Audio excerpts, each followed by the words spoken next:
Nah, ini ngarannya pohon jagung.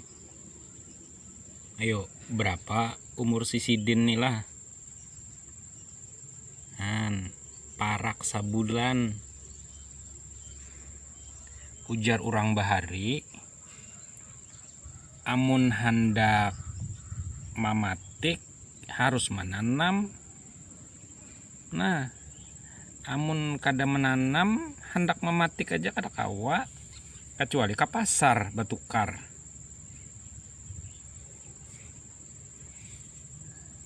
Nang menanam aja belum tentu memutik, awas waktunya. Ini parak sudah akhir tahun. Jagung nih biasanya Desember kena, tinggal sabulan hak lagi lebih. Sawat juga kahnya berbuah nih kena.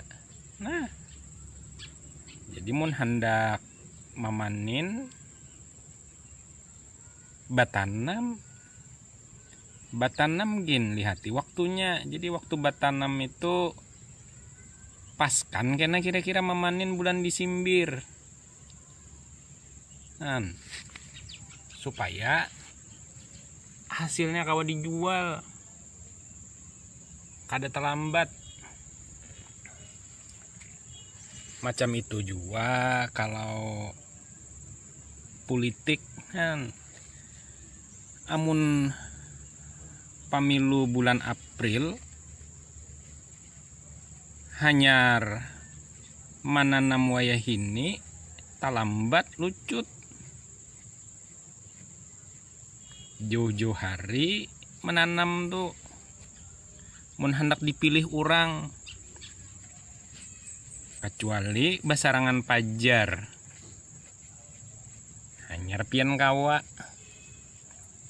Jagung nigin kadusa batanam kawa ai. Kena hendak hari raya banyak kayak orang bajual tapi batukar. Kada kawa kita memanin batukar. Nah, mun hendak memanin batanam jar urang bahari. Kadanya mau memanin ampun orang. Kawai batukar tapi duit keluar. Sarangan pajar tuh gin kawai tapi duit juga keluar. Tuh gin belum tentu dipilih orang. Yang dikenal aja belum tentu dipilih, apalagi pian kada dikenal misalnya. Jagung nah kada sawat pinanya kena nih bulan Desember. Ayo sudah ngarannya hanya belajar batanam. Kalau kena batanam berikutnya kan tahu sudah, artinya jauh-jauh hari batanamnya supaya kawan dipilih orang. Ayo sudah. Assalamualaikum.